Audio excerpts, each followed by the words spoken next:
What if you encounter an equation which doesn't look like slope-intercept form?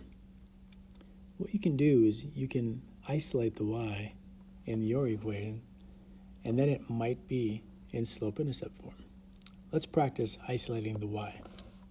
So we might start by getting rid of this 4x. This is a positive 4x. We'll subtract 4x on both sides.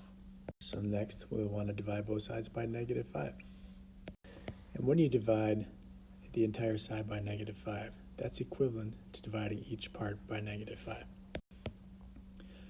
So we'll have just y on the left, and 10 divided by -5 is -2.